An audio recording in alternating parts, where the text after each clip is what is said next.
As evacuations out of Kabul continue, thousands of Afghans are still struggling to find a way to escape under the Taliban's new rule. For one Afghan student, the chaos unfolding in her home country is her worst nightmare.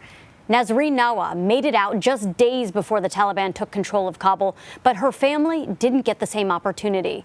In an op-ed for the Washington Post, Nazreen details the fear and betrayal she and other Afghans are feeling.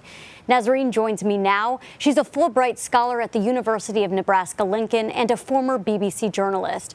Nazreen, as I mentioned, you left Afghanistan just last week before the Taliban took control of Kabul, but your sister wasn't able to leave. How is she doing and what happened? She's trying to be good because she needs to be strong, but she's still scared and very disappointed that she's stuck there. And not just my sister, it's the situation for all the girls in Afghanistan, especially who have learned to be democratic, to see the new world, to learn new perspectives and respect to human rights and women's rights. So they are all desperate and disappointed. I just talked to my sister recently with some friends, and one of my friends who was the strongest one, and whenever we were talking about Taliban, and she was telling me that they will never come, and if they come, nothing will happen because I will punch them on the face. She was just joking about it, but she was so terrified. She was crying today after 4 days, and she was thinking that it's just the end of the world. Like my sister, like too many other girls, they feel helpless and abandoned and betrayed, I believe. Are they hopeful, and are you hopeful that your sister and others will make it out of Afghanistan? Do they want to leave Afghanistan? At this point, I believe everyone wants to leave Afghanistan just to survive, especially people who were active in the society, like journalists, artists, women. And yeah, they want to leave, but there's no way because regular flights are suspended. And this special flights that the US is talking about is happening just for a specific group of people. How do they find them? They have some focal points people in Afghanistan, and they contact different people just they know. So how they will find my friend who is living in Ghazni province, far than Kabul, and she has no voice, she has no social media, she has nothing to find people who are trying to evacuate Afghans who are vulnerable. I think it's a difficult process.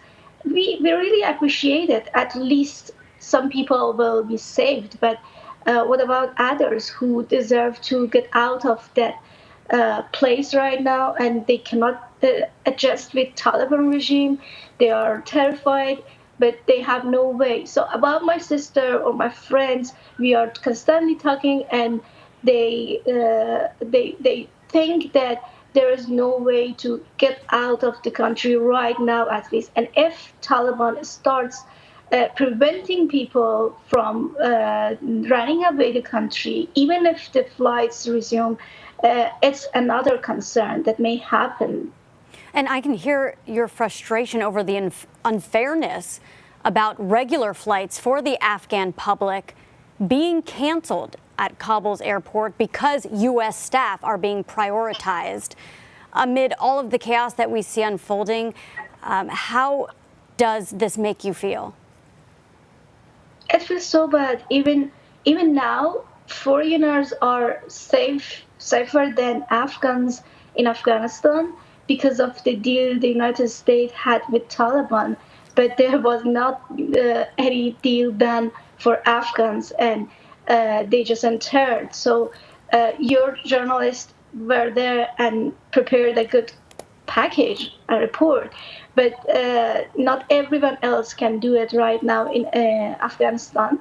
So I think just imagine one of my friend is in Kabul airport for 4 days, just in a hope to get out of the get out of the country right now. I was just talking to her, and she said, I will die here or I will leave.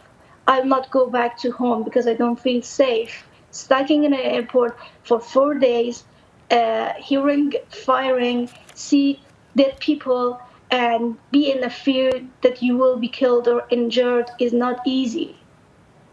It is amazing to see these images of Kabul airport becoming essentially a makeshift refugee camp, and all of these people hoping to get out before the Taliban take it over.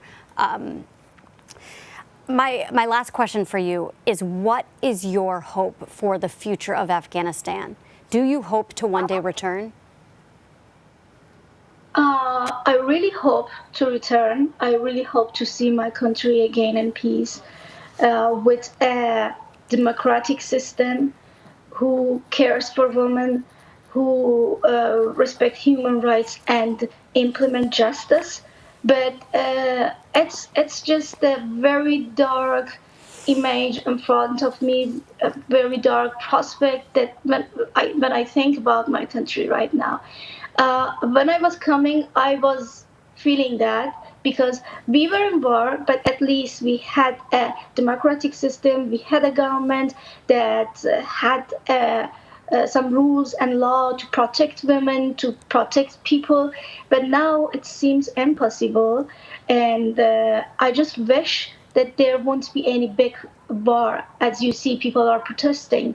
The first vice president is announcing another war in Panjshir. So many other bad things may come again in Afghanistan. And even if Taliban don't start the violence or punishing people, but it just started, and we see different kind of videos from punishing people to beating them. Journalists were beaten yesterday when they were covering protests in Jalalabad. Well, Nazreen, we are so glad that you are safe. You're in Nebraska now. We hope the same for your family and your sister. Thank you so much for joining us. Thank you for having me on.